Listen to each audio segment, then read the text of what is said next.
Hello student, good morning to all of you. बेटा ਆਪਾਂ सी language ਦਾ ਜਿਹੜਾ ਨੈਕਸਟ ਲੈਕਚਰ ਆ ਉਹ ਆਪਾਂ ਪੜਾਂਗੇ ਇਨਪੁਟ ਐਂਡ ਆਊਟਪੁੱਟ ਫੰਕਸ਼ਨਸ ਬਾਰੇ ਰੀਡ ਕਰਾਂਗੇ। ਠੀਕ ਹੈ। ਕਹਿੰਦੇ in almost every computer program, ਕਿਸੇ ਵੀ ਕੰਪਿਊਟਰ ਪ੍ਰੋਗਰਾਮ ਦੇ ਵਿੱਚ ਲਾ ਲਓ ਬੇਟਾ, the user have to enter the data that will be stored in the memory of computer. ਜਿਹੜਾ ਡਾਟਾ ਯੂਜ਼ਰ ਵੱਲੋਂ ਐਂਟਰ ਕੀਤਾ ਜਾਵੇਗਾ ਉਹ ਕੰਪਿਊਟਰ ਦੀ ਮੈਮਰੀ ਵਿੱਚ ਸਟੋਰ ਹੁੰਦਾ। Process the data and finally print or display the result in the certain format. But ਉਹਦੇ ਉੱਪਰ ਜਿਹੜਾ ਕੰਪਿਊਟਰ ਆ ਪ੍ਰੋਸੈਸ ਕਰਦਾ ਤੇ ਫਿਰ ਫਾਈਨਲੀ ਉਹਦਾ ਰਿਜ਼ਲਟ ਆਪਾਂ ਨੂੰ ਸ਼ੋ ਕਰਦਾ। The result can be represented in either formatted or unformatted farm. ਜਿਹੜਾ ਰਿਜ਼ਲਟ ਹੈ ਬੇਟਾ ਦੋ ਫਾਰਮ ਦੇ ਵਿੱਚ ਆਉਂਦਾ, ਇੱਕ ਤਾਂ ਫਾਰਮੈਟਡ ਫਾਰਮ ਹੁੰਦੀ ਹੈ, ਇੱਕ ਅਨਫਾਰਮੈਟਡ ਫਾਰਮ ਹੁੰਦੀ ਹੈ। The data can be assigned to variable through the assignment statement such as. Assignment statement ਵਿੱਚ ਦੇਖੋ ਜਿਵੇਂ ਇਕੁਅਲ ਟੂ ਯੂਜ਼ ਕਰਦੇ, ਐਨ ਨੂੰ ਵੈਲਿਊ ਆਪਾਂ ਅਸਾਈਨ ਕਰਵਾਈਏ ਕਿੰਨੀ 10, ਐਕਸ ਨੂੰ ਵੈਲਿਊ ਕਿੰਨੀ ਅਸਾਈਨ ਕਰਵਾਈਏ 0 एक्सेट्रा। और it can be entered using scanner function और any other input function through the keyboard. ये मतलब कि स्कैनर फंक्शन या कोई भी होर फंक्शन की वरतों करके आप मतलब कि करते इनपुट एंटर करते हैं। फॉर प्रिंटिंग और displaying the result we have standard output function print. जो प्रिंट कढ़वाना वो मतलब कि आप आउटपुट शो करने प्रिंटिंग फंक्शन की वरतों करते हैं। तो which use to display the result on the standard output device. Output device के ऊपर मतलब कि रिजल्ट शो करता था लाइक दैट मॉनिटर वगैरह। In C there are some other output functions available also. मतलब कि सी दे विच कुछ होर आउटपुट फंक्शनस भी अवेलेबल होंगे आ। ठीक है। ਜਿਹੜੇ ਇਹ ਸਾਰੇ मतलब इनपुट आउटपुट फंक्शनस ਹੋਣਗੇ ਉਹ collectively known as standard input output functions ਦੇ ਨਾਮ ਨਾਲ ਜਾਣੇ ਜਾਂਦੇ ਹਨ। तो normally each and every program use the standard input output function. मतलब कि हर एक जो प्रोग्राम है standard input output function use किया जाता भी इन्होंने यूज़ करता। फॉर विच हुई शूटेबल ये डिसाइड करते हैं standard input output header file in beginning program like this. शुरू करते इंक्लूड करते हैं जिमें hash include std.h header file use की जाती है स्टैंडर्ड इनपुट आउटपुट। ठीक है। The chapter describe the various formatted and unformatted input output function that perform the input from a standard input device like that keyboard. Input आप enter करते हैं बेटा keyboard तो आउटपुट अपनी जी शो होंगी है मॉनिटर। बेटा हूँ अपने को कुछ भी सी दी इंस्ट्रक्शंस आ जाए हदायतों के अकॉर्डिंग आप काम करते हैं। ठीक है। After knowing the second step of constant, जो आप कॉन्सटेंट बारे पता लग जाता है, वेरीएबल्स बारे पता लग जाता है, कीबोर्ड बारे पता लग जाता है। The third step of knowing the C language. C language is to combine the constant. C language कितने चीज़ों तो मिलके बनते बेटा constant तो variable तो keyword तो to form a instruction। ये सारी चीज़ें कादी की बन जाती हैं, एक हिस्सा बन जाती हैं कादा instructions का। Instructions are the statement which are written with some rule and regulation। जेडे instructions की होंगे ने वो statements होंगे ने ਜਿਹੜੇ ਲਿਖੇ ਜਾਂਦੇ ਨੇ ਕੁਝ ਰੂਲਸ ਐਂਡ ਰੈਗੂਲੇਸ਼ਨ ਨਿਯਮਾਂ ਤੇ ਰੈਗੂਲੇਸ਼ਨਸ ਦੀ ਪਾਲਣਾ ਕਰਕੇ and further combined to form a program. ਤੇ ਸਾਰੇ ਮਿਲ ਕੇ ਇੱਕ ਕੀ ਬਣਾਉਂਦੇ ਨੇ प्रोग्राम बनाते।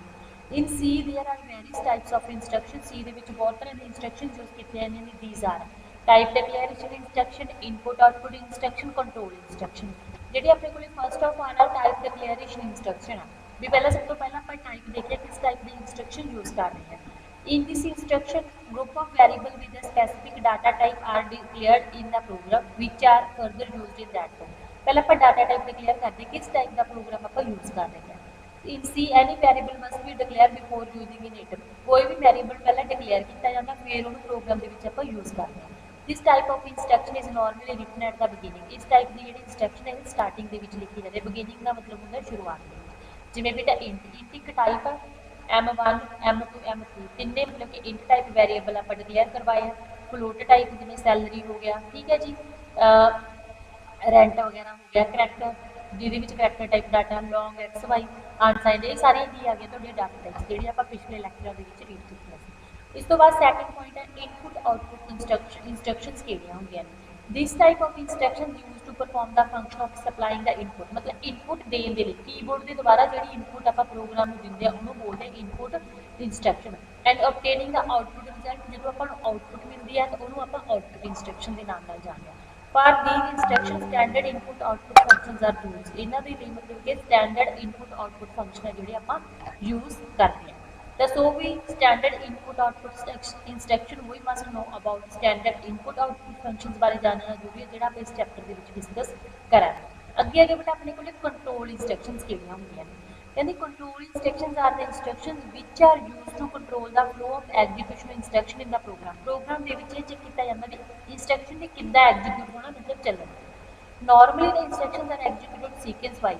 नॉर्मली वैसे जो इंस्ट्रक्शंस देखिए जो भी अपने मतलब स्टेटमेंट्स होंगे ने जो चलती ने सीक्वेंस वाइज चलती हैं वन आफ्टर द अदर एक तो बाद एक। तो this type of control structure is known as sequence control structure. इस टाइप के स्ट्रक्चर को आप सीक्वेंस कंट्रोल स्ट्रक्चर के नाम नाल जानते हैं। ठीक है जी। नैक्सट बेटा अपने को आ गया whereas in the normal routine it is oftenly required to change the order of execution। मतलब कि ये ਜਿਹੜਾ ਆਪਾਂ normal routine ਦੀ ਗੱਲ ਕਰਦੇ ਹਾਂ जो normally ਆਪਾਂ ਗੱਲ ਕਰਦੇ ਹਾਂ ਕਿਸੇ ਵੀ ਚੀਜ਼ ਦੀ normal routine ਦੀ ਗੱਲ ਕਰਦੇ ਹਾਂ ਆਪਾਂ it is oftenly required to change the order of execution of instruction or repetition of group of instruction for some fixed number of time। ਤਾਂ ਮਤਲਬ ਕਿ ਜਿਹੜਾ repetition instruction ਜਿਹੜੀ ਵਾਰ-ਵਾਰ ਯੂਜ਼ ਕੀਤੀ ਜਾਂਦੀ ਹੈ ਬੇਟਾ ਉਹ ਕੀ ਹੋ ਜਾਂਦੀ ਹੈਗੀ ਰਿਡਿਊਸ ਕਰ ਦਿੰਦਾ ਮਤਲਬ ਖਤਮ ਕਰ ਦਿੰਦਾ ਘਟਾ ਦਿੰਦਾ। In these cases, the order of execution of instruction is not controlled by individually controlled structure as per the requirement of the user। मतलब कि control के according ही ये चीज़ handle की जाती है। The various types of control structure will be discussed later। वो आप पढ़ चुके हैं control जिਵੇਂ jumping statement, looping बारे पढ़िया सी बेटा ठीक है। अगे standard input output function केड़े होंगे हैं? The functions which are used for data input देने के लिए output show करने के लिए ਉਹਨੂੰ ਆਪਾਂ ਸਟੈਂਡਰਡ ਇਨਪੁਟ ਆਊਟਪੁੱਟ ਫੰਕਸ਼ਨ ਕਹਿੰਦੇ। ਇਹ ਦੋ ਤਰ੍ਹਾਂ ਦੇ ਹੁੰਦੇ ਬੇਟਾ ਫਾਰਮੈਟਡ ਤੇ ਅਨਫਾਰਮੈਟਡ। ਜਿਹੜੇ ਫਾਰਮੈਟਡ ਕੰਸੋਲ ਇਨਪੁਟ ਆਊਟਪੁੱਟ ਫੰਕਸ਼ਨ ਹੁੰਦੇ these functions are used to input data from the standard input device। standard input device ਤੋਂ data enter ਕਰਨ ਲਈ ਯੂਜ਼ ਕੀਤੇ ਜਾਂਦੇ ਆ as well as output is sent to the standard output device। ਜਿਹੜੀ output ਆ ਕਿਹਨੂੰ ਸੈਂਡ ਕੀਤੀ ਜਾਂਦੀ ਹੈਗੀ output device as formatted as per the requirement of the user the requirements के according। like that space between two variables दो variables विचकार space देनी है। place where we want the data on the screen ਜਿਹੜਾ ਆਪਾਂ data screen ਤੇ print करवाना। the number of decimal places in a output etc बहुत सारियां हो सकती हैं places। these functions ਇਹਦੇ ਵਿੱਚ ਜਿਹੜੇ ਆਪਣੇ ਕੋਲ function है scanf function used to for input। scanf ਆਪਾਂ input ਲਈ use ਕਰਦੇ ਹਾਂ। printf use for output। scanf and printf functions can be further enumerated as मतलब कि ਆਪਾਂ scanf ਤੇ output printf बारे पढ़ांगे। पहले scanf function की बात है। the scanf function is used to accept input data from standard device like the keyboard in a fixed format। keyboard तो ऊपरों data accept करता input लेता। so this function falls under the category of formatted console input output function। ये formatted console input output function के under आਉਂਦਾ। its syntax is scanf जो भी value देनी format string argument पास करने and करेंगे काली ना लगेगा सेमीकोलन। ठीक है जी। अगे बेटा नैक्सट जो मैं करवानी है ये अगला पेज है वो एक्चुअली मेरे को मिसप्लेस हो गया जी थोड़ा जिहदे विच आपां पढ़ रहे हैं। ठीक है पहले तो फॉर्मेट स्ट्रिंग देखते हैं की है कि जो आप स्कैनफ दिंदे इनपुट दिंदे तो बेटा वो भी आप किस तरह के फॉर्मेट की वरतों करते हैं। Format string contain the format specified which begin with percent character percentage के नाल शुरू होंदा and another character selected from the following table depending upon which type of data user want to input। किस तरह के डाटे इनपुट करना चाहता हो। Example percentage D for signed decimal and integer जिवें बेटा देखिए परसेंटेज डी और परसेंटेज आई। परसेंटेज डी आ शॉर्ट साइंड इंटीजर मतलब जो स्कैनफ ਦੇ ਵਿੱਚ ਆਪਾਂ कोई भी फॉर्मेट स्पेसिफाई करते हैं बेटा तो ਉਹਦੇ ਲਈ परसेंटेज डी साइन की वरतों की जाती है काहदे ਲਈ integer percentage u ah unsigned ਦੇ ਲਈ यू एन अनसाइंड ਦੇ ਲਈ यूज किया गया। परसेंटेज आई डी है ये long L D long signed integer के लिए यूज किया गया। Percentage L U long unsigned integer मतलब कि ये सारे जो यूज की जाती है इनपुट देने के लिए स्कैनफ के इंटीजरस के लिए यूज की जाती है। हैक्सा के लिए आप एक्स यूज करते हैं। ठीक है परसेंटेज ओ आ ऑक्टल के लिए यूज किया जाता है। परसेंटेज एफ आ जो फ्लोट रिप्रेजेंटेशन करवाने लिए। Percentage I F ah double शुरू करने के लिए। परसेंटेज सी है साइंड करैक्टर के लिए। परसेंटेज सी अनसाइंड करैक्टर के लिए। ठीक है परसेंटेज एस है सेटल के लिए मतलब ये सारे साइन आप यूज कर। द आर्गूमेंट्स की होंगे ने argument specify where the input data is to be stored उत्थे स्पेसिफाई करवाया जाता है जो इनपुट डाटा दिता गया वो कितने स्टोर है। Receiving it from standard input device जो आप रिसीव करते हैं कितों स्टैंडर्ड इनपुट आउटपुट डिवाइस तो। There must be a argument for each input data extra argument ah remove जो डाटा अपन चाहिए वो लै लेना जो एक्सट्रा होगा वो की कर देना रिमूव कर देना। And if there are too few arguments जो कुछ आर्गूमेंट्स है तो रिजल्ट आर अनप्रेडिकेट तो रिजल्ट वो वधिया नहीं होगा। ठीक है the arguments to the scanner function are pointer जो आर्गूमेंट्स यूज किए हैं वैल्यूज वो एक पॉइंटर होंगे क्योंकि उन्होंने मूरे आप एड्रैस का साइन यूज करते हैं एम% बोलते हैं। ये एड्रैस ऑफ ऑपरेटर भी आप कह सकते हैं। जिमें बेटा अपने को आ देखो example scan percentage D percentage F percentage C, ये मतलब कि अपने डाटा स्पैसीफायर हो गया फॉर्मेट स्पैसीफायर एंड लग्या हुआ ना परसेंट साइन ए दे नाल एड्रैस, मतलब ये दस रहा भी अपना जो वेरीएबल आप यूज़ कर रहे हैं भी वो इनपुट जो आप एंटर किए कितने स्टोर किया, ठीक है। इस तरह अपन इस चीज़ को पता लग जाए। In this example, there are three formats: string, percentage d for integer, percentage f float, percentage c for character, and the corresponding argument a and b c are these argument are present by address operator के द्वारा दसे जाता है। आगे आगे बेटा अपने को printf function।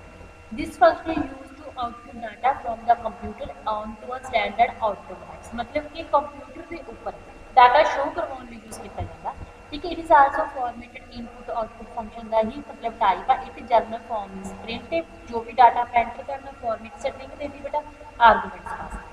Format string in printed function format string can contain character that are simply printed और एज दे आर, भी सिंपली प्रिंट करवाने लिए यूज़ कर रहे हैं। Format specifier that begin with percentage दे नाल ही शुरू होगा, ठीक है। एस्केप सीक्वेंस दा begin with the A sign, तो मतलब ये आप जो एस्केप सीक्वेंस का साइन है बेटा जोड़ा आप यूज़ करते भी ये अपना शुरुआत करेंगे फंक्शन की, ठीक है। जिमें का प्रोग्राम दिखाया हुआ है, जिमें दसते हैं प्रिंटिव की वरतों आप किमें करते हैं, स्कैनर्स की किमें प्रोग्राम टू प्रिंट का hello hello how are you word print करवाना, वैसे मैं तुम प्रोग्राम ही सेंड भी किया हुआ।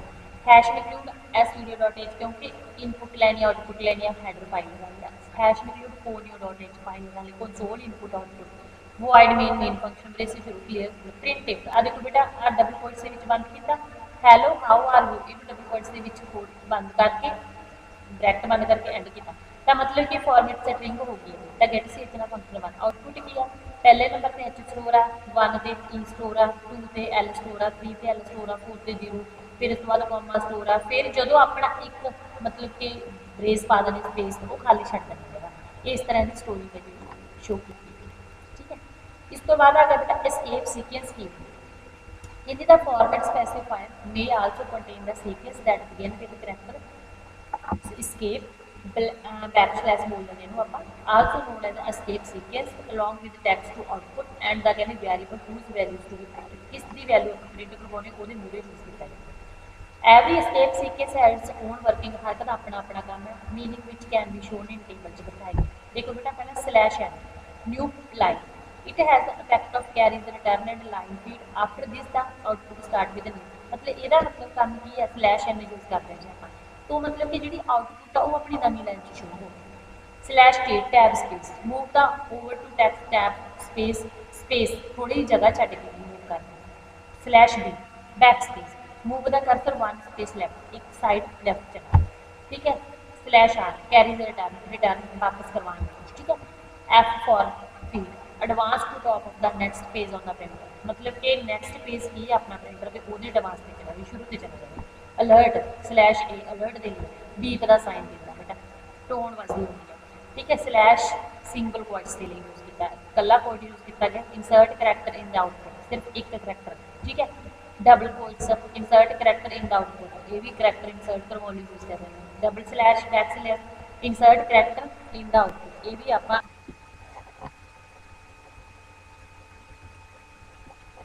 एग्जाम्पल बेटा अपने को आ गई related to escape sequence demonstrate the fact of some escape, ਇਹਦਾ ਦਿਖਾਇਆ ਗਿਆ ਫੈक्ट ਦਿਖਾਇਆ ਗਿਆ बेटा देखो hash include studio.h hash include कोड.h header file है void नहीं बताता, ठीक है। इस बाद बेसिक शुरू किया clear screen print crazy man dot slash आ गई फॉलो मी स्लैश एन की गल की है ना इन्होंने, तो मतलब कि क्या है इन्होंने crazy man dot follow me space लग दिता है, तो ये मतलब क्रेजी लाइन अगली लाइन के शो किया गया था। Hey where are you moving where are you कितने मूव हो रहे हो, ठीक है। हे आ लग गया स्लैश की स्पेस देती थोड़ी वेयर आर यू मूविंग, तो एक अलग अलग स्पेस के अकॉर्डिंग अपना करैक्टर है जो मूव हो रहा हर एक स्पेस है जी है इस तरह, ठीक है। इस तो बाद बेटा आ गया अपने को unformatted console input output function. पहला आप फॉर्मेटेड पढ़िया वो सिर्फ प्रिंटिव स्कैनिंग तो एस्केप सीक्वेंस आते हैं, ਜਿਹੜੇ unformatted console input output function होंगे वो किहड़े आ जाते हैं। The function that can deal with a single character and also with a string of character, ਜਿਹੜੇ फंक्शन होंगे एक सिंगल करैक्टर के नाल भी डील करते हैं बेटा तो स्ट्रिंग ऑफ करैक्टर के नाल भी डील करते हैं। Are known as unformatted input output function, so the function which deal with single character are called a character input out, जे मतलब कि ਸਿੰਗਲ ਨਾਲ ਕਰ ਰਿਹਾ ਉਹਨੂੰ ਕਰੈਕਟਰ ਇਨਪੁਟ ਆਊਟਪੁੱਟ ਬੋਲਾਂਗੇ। And function which deal with input and output of set of ਕਰੈਕਟਰਾਂ ਤੋਂ ਆਪਾਂ ਸਟਰਿੰਗ ਬੋਲਦੇ। ਠੀਕ ਹੈ ਜੀ। ਜਿਹੜੇ ਇੱਕ ਕਰੈਕਟਰ ਨਾਲ ਕਰ ਰਹੇ ਆ ਸਿਰਫ ਇੱਕ ਹੀ ਚੀਜ਼ ਯੂਜ਼ ਕੀਤੀ ਜਾ ਰਹੀ, ਸਿਰਫ ਇੱਕ ਸਿੰਗਲ ਕਰੈਕਟਰ ਯੂਜ਼ ਕੀਤਾ ਜਾ ਰਿਹਾ, ਫਿਰ ਤਾਂ ਉਹਨੂੰ ਆਪਾਂ ਕਰੈਕਟਰ ਇਨਪੁਟ ਆਊਟਪੁੱਟ ਫੰਕਸ਼ਨ ਬੋਲਾਂਗੇ। ਜਿਹਦੇ ਵਿੱਚ ਸੈਟ ਆਫ ਕਰੈਕਟਰ ਯੂਜ਼ ਕੀਤੇ ਜਾ ਰਹੇ ਉਹਨੂੰ ਆਪਾਂ ਸਟਰਿੰਗ ਇਨਪੁਟ ਆਊਟਪੁੱਟ ਫੰਕਸ਼ਨ ਬੋਲਾਂਗੇ। The various functions available are getCR, getChar, getChe, getCh ਕੱਲਾ, ਇਹ ਕਰੈਕਟਰ ਇਨਪੁਟ ਆਊਟਪੁੱਟ ਫੰਕਸ਼ਨ ਹੋ ਗਏ। putchar, gets, puts, ਇਹ ਸਾਰੇ ਕੀ ਹੋ ਗਏ ਸਟਰਿੰਗ ਨਾਲ ਰਿਲੇਟਡ ਫੰਕਸ਼ਨ ਹੋ ਗਏ। ਮਤਲਬ ਕਿ ਜਿਹੜੇ ਆ ਪਹਿਲੇ 4 ਫੰਕਸ਼ਨ ਨੇ ਇੱਕ ਕਰੈਕਟਰ ਨੇ, ਜਿਹੜੇ 2 ਲਾਸਟ ਵਾਲੇ ਫੰਕਸ਼ਨ ਨੇ ਸਟਰਿੰਗ ਦੇ ਲਈ ਯੂਜ਼ ਕੀਤੇ ਜਾਂਦੇ ਨੇ ਵੀ ਜ਼ਿਆਦਾ ਕਰੈਕਟਰ ਨੇ। getChar, this function read a single of character from the standard input device like keyboard ਤੋਂ ਸਿਰਫ ਇੱਕ ਸਿੰਗਲ ਕਰੈਕਟਰ ਰੀਡ ਕਰਨ ਲਈ ਯੂਜ਼ ਕੀਤਾ ਜਾਂਦਾ। The read character is input on the screen and also user has to press enter key, एक show हो ਜਾਂਦਾ ਤੇ enter key ਉਹ ਪ੍ਰੈਸ ਕਰ ਦਿੰਦਾ। getChe, this function also read a single character from keyboard, the character entered is also issued but user has not press enter की, ये enter key दबाने की जरूरत है जी नहीं होंगी, अपने आप शो हो जाता। With this function as soon as user types a character it is immediately accepted, जो करैक्टर टाइप कर दो वो एक्सेप्ट करता। getCh, it also read a character but neither this character is equal not the user is required, ना मतलब show होंगे तो ना ही बेटा की होंगे भी एंटर की प्रेस करनी पैंती। It is used where user do not want to show the input show है जी नहीं होगी। ठीक है। putchar, this function is use to send a single character, ये भी सिंगल करैक्टर लिए सेंड करने यूज करते to standard output device like that screen के ऊपर शो करता। अगे आगे बेटा gets, this function read a string set of character में करता from the standard input device like a keyboard to. ठीक है। The length of the string is limited by declaring, वो लिमिटेड होंगे कि कितना स्ट्रिंग वेरिएबल डिक्लेयर करवाया गया, कितनी आप लेंथ वो दे सकते हैं। String entered can have multiple word and typing enter key complete the input, multiple word type करने पैंते उन्होंने कंप्लीट करने लिए आप एंटर की दबाने हैं।